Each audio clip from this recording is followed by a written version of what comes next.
Salam, 8-ci sinif kimya dərsliyindən səhifə 83-dəki layihənin izahını verəcəm bugün sizlər üçün.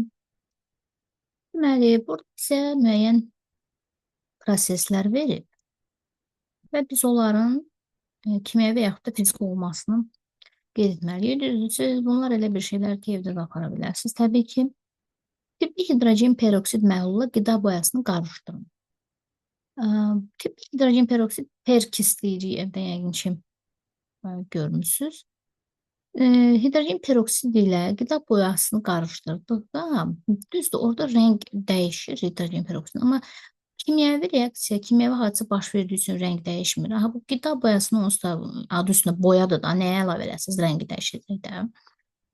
Bu fizikidir. Birinci əlamət, ikinci əlamət, üçüncü əlamət. Sadəcə rəng dəyişir burada, amma kimyəvi olduğu üçün deyil. Bu qarışqa xəmir mayası əlavə edin. Xəmir mayası əlavə etsək, bu kimyəvi olacaq. Səbəb nədir? Çünki xəmir mayası ferment deyilir. Xəmir mayasını əlavə edəndə hidrogen peroksid parçalanır. Əlamət olaraq qaz ayrılır deyə bilərik. Qaz ayrılır.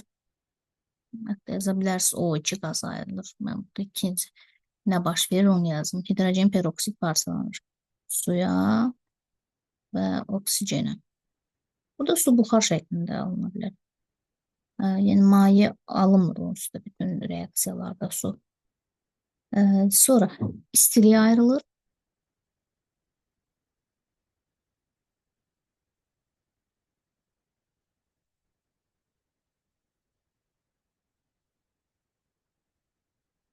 Belə bu qədər yaza bilərik.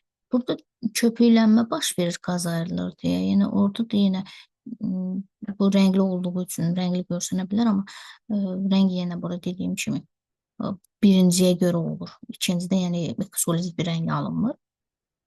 Sonra bura baxaq. Bir stəkana onun 4də bir qədər su tökün, suyun üzərinə eyni miqdarda sirkə essensiyası əlavə edin. Sirkə essensiyası yəni ki, evdə bu sirkədən istifadə edirlər.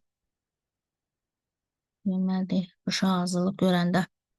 Bunun üzərinə sirkə turşusu gəlsə, bu da fizikidir. Burada əlamət olaraq heç bir şey baş vermir də. Reaksiya getmir, sadəcə bir-birinə qarışır.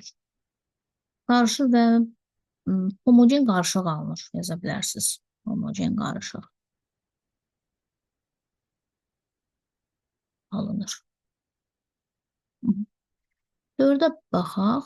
Bu 4-dür, 3 yazdıq. Digər stəkan isə əvvəlcə çay sodası, onun üzərinə də çiğ yumurtanın ağını töküb yaxşıca qarışdırın. Çay sodası üzərinə çiğ yumurtanı da gəlsək, bu olar fiziki hadisə. Bu yumurtanın içərisində zülallar var da, orada yəni reaksiya getmir, amma köpük əmələ gəlir, köpüklənmə baş verir.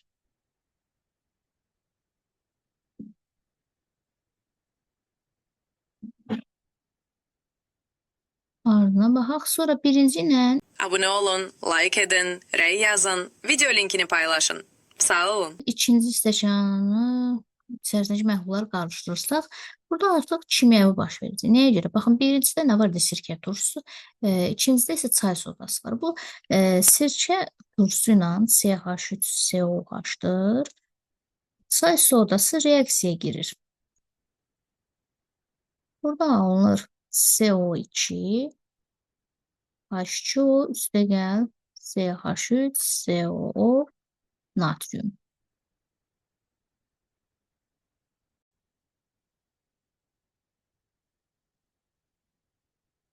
Deməli, 5-də qaldıq. Burada kimyəvi reaksiya baş verir. CO2 qaz ayrılır. CO2 ayrılır, yaza bilərsiniz əlamət kimi. Sonra, məsələn, qabarcıqlar da olur burada. Qabarcıqlar yaza bilərsiniz. Qabarcıqlar. Və sonuncuya baxaq. Bir stəkan çay sodası tökün, onun üzərinə stəkan yarısı qədər üzüm sirkəsi əlavə edin. Eyni bu reaksiya baş verəcək. Üzüm sirkəsində CH3COH var. Yenə bu kimyəvidir. Buna əlamət olaraq yenə CO2 qazarılır, qabarcıqlar əmələ gəlir. Belə yaza bilərsiniz burada CO2 ayrılır, qabarcıqlar yaranır.